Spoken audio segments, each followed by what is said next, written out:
ఒక చిన్నది అనే మాట ఇక్కడ మనం చూస్తూ ఉన్నాము. ప్రియులారా, ఈ అధ్యాయంలో ఒక ఇంట్రెస్టింగ్ క్యారెక్టర్ ఏంటంటే, ఇశ్రాయేలు దేశం నుంచి చెరగొనబోబడినటువంటి ఒక చిన్నది. ఆమెకు పేరు లేదండి. ఎందుకో పరిశుద్ధ బైబిల్ గ్రంథంలో ఆమె పేరు లిఖించబడలేదు.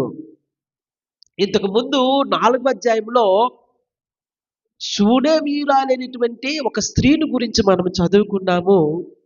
ఆమె గనురాలు అని చెప్పబడింది. ఆమె పేరు ప్రస్తావించబడలేదు. ప్రియులారా, పేరు ప్రస్తావించబడకపోయినా వారి ద్వారా దేవుని కార్యము నెరవేర్చబడ్డం అనేది మనము చూస్తూ ఉన్నాము. దేవుని నామానికి మహిమ కలుగును గాక.